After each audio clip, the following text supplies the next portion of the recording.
जो army chief ने एक नज़रिया दिया, एक डॉक्ट्राइन दिया डिजिटल टेररिज्म का, कितना इम्पोर्टेंट है ये? लोग जानते तो हैं, समझते तो हैं कि ऑनलाइन जो स्पेस है वो सेफ नहीं है, वहाँ पे सब कुछ दुरुस्त नहीं होता, लेकिन उसके बावजूद हम उसका विक्टिम बन जाते हैं, जानते बूझते हम उसका विक्टिम बन जाते हैं।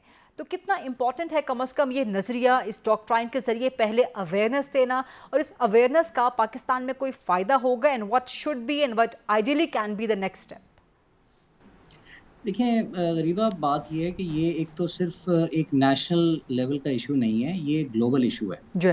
और ऐसा नहीं है कि हम सिर्फ इसको इस पाकिस्तान के हद तक देखें। और जो आर्मी चीफ साहब ने कहा है, ज़ाहिर है उनका भी जो है वो रुझान जो है वो एक ग्लोबल जो नए इश्यूज आ रहे हैं उनकी तरफ है। इंफॉर्मेशन वॉरफेयर जो है वो हम्म। एक उभरती हुई एक थ्रेट है जो कि ग्लोबली हिट कर रही है।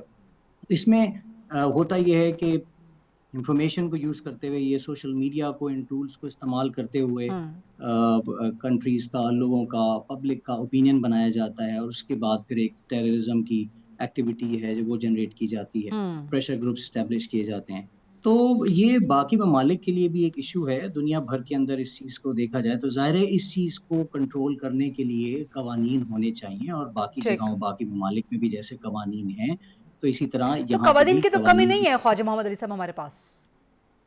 देखिए, अभी अगर हम देखें, हमारे पास एक एफआईए में साइबर क्राइम सर्कल हुआ करता था, साइबर जी। क्राइम सेल था। हम्म। तो देखें, cyber crime, cyber security, social media, data privacy, फिर डिजिटल प्रोटेक्शन, ये सारे अलग इश्यूज़ हैं। हम इन सबको एक साइबर क्राइम के ज़िम्रे में ले लेते हैं, एक तो हम्म। ये गलत चीज़ है, इसको इस तरह नहीं समझना चाहिए। जी। अब हम लोग एडवांसमेंट की तरफ जा रहे हैं, जैसे कि डेटा प्राइवेसी एक अलग है, डिजिटल राइट्स प्रोटेक्शन एजेंसी होगी, उसका एक एक एक्ट अलग आ रहा है। इसी तरह से हम्म। साइबर क्राइम के लिए एक specialised national cyber crime investigation agency, एक बाकायदा डेडिकेटेड एजेंसी बनेगी। जी। तो ये सोफिस्टिकेटेड इश्यूज़ हैं, जिनको अलग तरीके से जो इनको अहमियत मिलनी चाहिए, वो अब मिला करेगी। हम्म। और ज़ाहिर है इंटरनल और एक्सटर्नल दोनों कुव्वतों के खिलाफ जो है, वो हमें फाइट करने के लिए सलाहियतें होनी चाहिए, हमारे पास कैपेबिलिटीज़ होनी चाहिए। तो ज़ाहिर है जब ये डेडिकेटेड तरीके से स्पेसिफिक रेगुलेशंस आएँगी, एक रेगुलेशन से हर चीज़ को कवर नहीं किया जा सकता।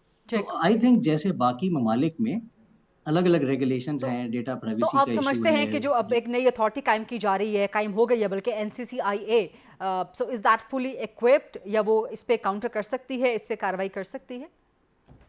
देखिए, एनसीसीआईए जो है, उसकी कुछ अपनी लिमिटेशंस होंगी, उसकी अपनी ज्यूरिसडिक्शन होगी एक। हम्म। हर चीज़, अगर एक एजेंसी अलग बन रही है, इसका मतलब ये नहीं कि जो कुछ भी जो मैं बात बताना चाह रहा हूँ, ये कहना चाह रहा हूँ कि हर चीज़ जो आईटी या साइबर से रिलेटेड होगी, वो वहाँ नहीं चली जाएगी। हम्म। कुछ ऐसी चीज़ें हैं जो कि डिजिटल प्रोटेक्शन रेगुलेटरी अथॉरिटी जो होगी, उसके पास जाएँगी। कुछ हमारी national cyber crime investigation agency के पास जाएँगी। कुछ हम्म। हमारी डेटा प्राइवेसी कमीशन, यानी कि अभी हमारा डेटा प्राइवेसी का बिल जो है वो अभी तक आना है, उसको हम्म। भी अप्रूवल हो रहा है।